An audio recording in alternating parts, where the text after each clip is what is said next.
Republican governors in both Texas and Florida have been amongst the most resistant to providing health coverage for the uninsured under the Affordable Care Act, the law that Republicans derided as Obamacare. This fact was brought to light by an article entitled "Uninsured in Texas and Florida," published by the New York Times editorial board. This fact was troubling because the low-income residents of Texas and Florida desperately need health care, as shown by the Census Bureau's small area health insurance estimates for 2011.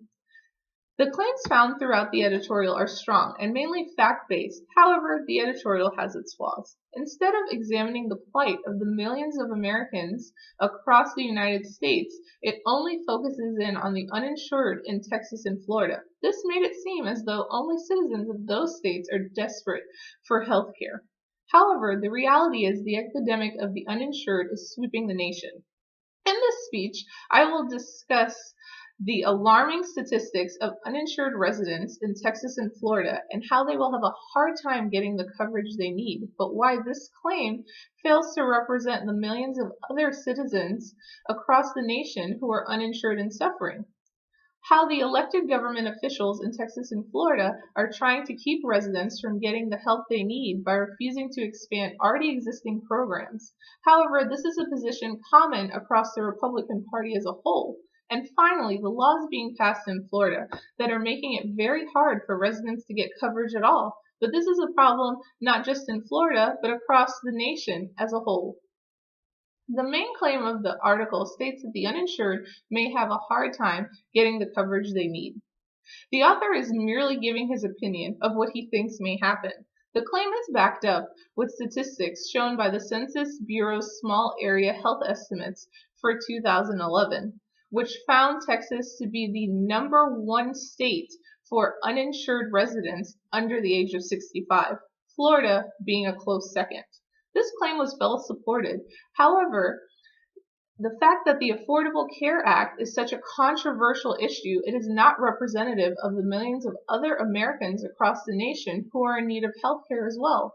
In an article by Stephanie Shoden, the health care system in Richland County, South Carolina was examined, and her findings were troubling. Shoden found that the number of uninsured residents in Richland County was roughly 25% higher than the national average, proving that the issue of the uninsured is not just plaguing the residents of Texas and Florida, but citizens in other states as well. The first subclaim discussed how elected government officials in Texas and Florida are trying to keep residents from getting the help they need by refusing to expand already existing programs. In the state of Texas, Governor Rick Perry and Republican legislators have strongly opposed Medicaid expansion and refused to establish a state-run exchange. This is a claim of value because the word strongly is used. However, it can be proven that the Texas House of Representatives struck down any proposal for the expansion of the Medicare program. This claim would have been even stronger if the article had shown other instances of the Republican Party leaders who have been fighting against the best interests of citizens who reside in the states they control.